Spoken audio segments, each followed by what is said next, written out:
Engineering ബിരുദധാരികളായ സഹോദരങ്ങളുടെ ജീവിതത്തിന്മേൽ പ്രതിബന്ധം തീർത്ത അപൂർവ ജനിതക രോഗം. ഒരേ സമയം വൃക്കയും കരളും മാറ്റിവെക്കലിന് വിധേയരാകേണ്ട സഹോദരങ്ങൾ കാത്തിരിക്കുന്നത് ഭീമമായ ചികിത്സാ തുകയ്ക്കായി. വെങ്ങണിശ്ശേരി സ്വദേശി തടത്തിൽ വീട്ടിൽ ബാബു സിന്ധു ദമ്പതികളുടെ മക്കളായ സിദിനും സജിനുമാണ് അപൂർവ ജനിതക രോഗത്തിന്റെ പിടിയിലായത്. 26ഉം 27ഉം വയസ്സിന്റെ യൗവനത്തിൽ നിൽക്കെയാണ് ഇരുവരുടെയും ജീവിതം അപൂർവ ജനിതക രോഗം പ്രതിസന്ധിയിലാക്കിയത്. പഠനത്തിൽ മിടുക്കരായിരുന്നു സിദിനും സജിനും. സിദിൻ മികച്ച ഫുട്ബോൾ കളിക്കാരനായിരുന്നെങ്കിൽ സജിൻ നാനോ ശില്പകലയിൽ വിദഗ്ധനായിരുന്നു. ബിടെക് മെക്കാനിക്കൽ ബിരുദം ഇരുവരും മികച്ച മാർക്കോടെ നേടിയതിനു പിന്നാലെ ക്ലൌഡ് എഞ്ചിനീയർമാരായ ജോലിയും സ്വന്തമാക്കി. കുടുംബത്തെ പ്രതീക്ഷയുടെ തുരുത്തിലേക്ക് എത്തിക്കാനുള്ള ശ്രമത്തിലായിരുന്നു സഹോദരങ്ങൾ. ഇതിനിടയിലാണ് അപൂർവ ജനിതക രോഗം തങ്ങളെ ബാധിച്ചതായി സഹോദരങ്ങൾ രക്ഷിതാക്കളിലൂടെ മനസ്സിലാക്കുന്നത്. 10 ലക്ഷം പേരിൽ ഒരാളെ ബാധിക്കുന്ന primary hyperoxaluria type 1 chronic kidney disease stage 5 എന്ന അപൂർവ ജനിതക രോഗം. ഇരുവരുടെയും വൃക്കയും കരളും ഗുരുതരമായ ജനിതക രോഗത്തിന്റെ പിടിയിലാണ് ഇന്ന്. കൊച്ചി അമൃത ആശുപത്രിയിലാണ് ചികിത്സ.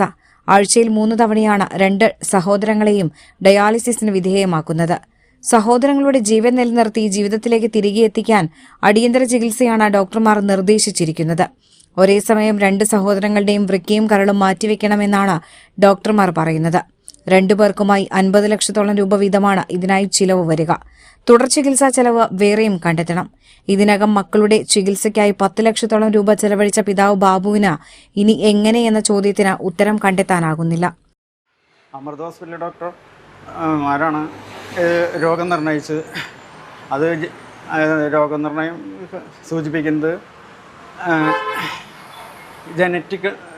ജനറ്റിക് ഡിസോർഡറാണ്. ജനറ്റിക് ഡിസോർഡർ എന്നാണ് ഇത് അറിഞ്ഞത്. അങ്ങനെ ഇപ്പോൾ അന്ന് മുതൽ കഴിഞ്ഞ ഏപ്രിൽ 16 മുതൽ താഴെയുള്ള സജിന് 3 ഡയാലിസിസ് ആഴ്ചയിൽ നടന്നുകൊണ്ടിരിക്കുകയാണ്.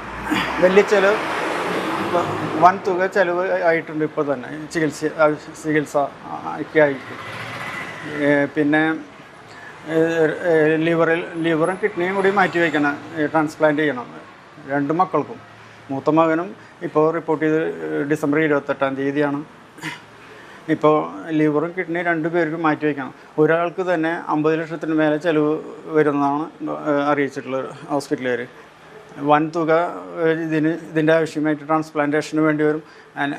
ഞാനാണെങ്കിൽ എൻ്റെ കുടുംബമാണെങ്കിൽ സാമ്പത്തികം വളരെയധികം തകർന്ന അവസ്ഥയിലാണ്. എനിക്ക് ഇത്രയും വലിയൊരു തുക ആലോചിക്കാൻ തന്നെ സാധ്യമല്ല. ആയതുകൊണ്ട് എല്ലാവരുടെയും സഹായം ഉണ്ടാവണമെന്ന് ഞാൻ ഈ അവസരത്തിൽ സൂചിപ്പിക്കും. നാട്ടുകാർ ഉൾപ്പെടെയുള്ളവരാണ് ഇതുവരെയും കുടുംബത്തിന് താങ്ങായി നിന്നിരുന്നത്. ബിടെക് ബിരുദധാരികളായ സിദിന്റെയും സജിന്റെയും ജീവൻ നിലനിർത്തേണ്ടത് നാടിന്റെ ആവശ്യമാണെന്ന് പാർലം സോഷ്യൽ വെൽഫെയർ സഹകരണ സംഘം പ്രസിഡന്റ് സിഒ ജേക്കബ് പറഞ്ഞു. അത് നമ്മുടെ നാട്ടുകാരുടെ, ഈ ഗ്രാമപ്രദേശത്തെ, ഈ ഗ്രാമപഞ്ചായത്തിലെ, ഈ ജില്ലയിലെ, ഈ സംസ്ഥാനത്തെ മുഴുവൻ ആളുകൾക്കും ഈ ചെറുപ്പക്കാരുടെ ഈ വേദനയിൽ പങ്കുചേർന്നുകൊണ്ട് അവരെ സഹായിക്കാനുള്ള ഉത്തരവാദിത്വമുണ്ട് എന്നെനിക്ക് തോന്നുന്നു. തീർച്ചയായും കേരളത്തിൽ ഇന്ന് ഇത്തരം രോഗങ്ങൾ ഉള്ള ആളുകളെ, ഇത്തരം മാരകമായ രോഗങ്ങൾ ഉണ്ടാകുന്ന സമയത്ത് നമ്മുടെ ജനങ്ങളെല്ലാം തന്നെ ഒരുമിച്ച് നിന്ന് അവരെ സഹായിച്ച് അവരെ പുതിയ ഒരു ജീവിതത്തിലേക്ക് കൊണ്ടുവരുന്ന ഒരു സംവിധാനം ഇന്ന് നിലനിൽക്കുന്നു എന്നുള്ളത് കൊണ്ട് തന്നെ തീർച്ചയായും ഈ 2 ചെറുപ്പക്കാർ നമ്മുടെ സമൂഹത്തിന് നിരവധി സഹായങ്ങൾ ചെയ്യാൻ കഴിവുള്ളവരായ 2 മക്കൾ, അത് ബാബുവിൻ്റെ ഈ 2 മക്കളും തീർച്ചയായും നമ്മുടെ സമൂഹത്തിന് വേണ്ടി നിരവധി കാര്യങ്ങൾ ചെയ്യാൻ കെൽപ്പുള്ള, ശക്തിയുള്ള ആളുകളാണ്. ഇവരുടെ കുടുംബവുമായി അടുത്ത ബന്ധമുള്ള ഒരു വ്യക്തി എന്ന നിലയിൽ ഇവരുടെ വേദന മാറ്റുന്നതിന്, ഇവരെ സഹായിക്കുന്നതിന് പറ്റാവുന്ന മുഴുവൻ ആളുകളും സഹായിക്കണം എന്ന് ഞാൻ അഭ്യർത്ഥിക്കുകയാണ്.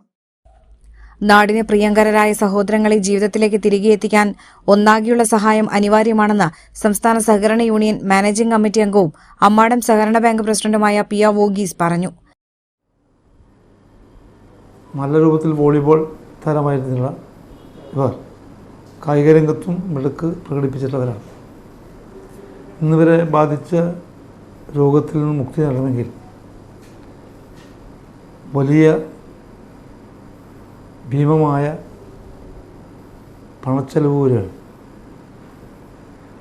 അതിന് അഭിമുഖീകരിക്കാനുള്ള ശേഷി ഇപ്പോൾ ഈ കുടുംബത്തിനില്ല. ഇവരൊക്കെ അതിന് ഉത്സാഹശാലികളായിരുന്നു. അവരെ ബാധിച്ചിട്ടുള്ള ഈ അതീവ ഗുരുതരമായ രോഗത്തിൽ നിന്ന് മോചനം ലഭിക്കണമെങ്കിൽ വലിയ ചികിത്സാ സംവിധാനം വേണ്ടിവരും. നമ്മുടെ സംസ്ഥാനത്താണെങ്കിൽ വലിയ തോതിലുള്ള അവയവദാന ചികിത്സകളൊന്നും തുടങ്ങാൻ പോകുന്നേ ഉള്ളൂ, ആരംഭിച്ചിട്ടില്ല. അതുകൊണ്ട് ഉദാരമതിയുള്ള ആളുകൾ ഈ കുടുംബത്തെ ഉള്ളഴിഞ്ഞ് സഹായിക്കണമെന്നാണ് വളരെ വിനയപൂർവ്വം അഭ്യർത്ഥിക്കാനുള്ളത്.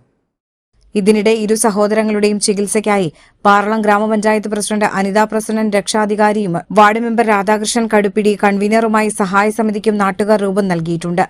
ധനലക്ഷ്മി ബാങ്കിന്റെ പാലക്കൽ ശാഖയിൽ പിതാവ് ബാബുവിന്റെയും സമിതി കൺവീനർ കെ രാധാകൃഷ്ണന്റെയും പേരിൽ 00815030090904 എന്ന നമ്പറിൽ അക്കൗണ്ട് ആരംഭിച്ചിട്ടുണ്ട്.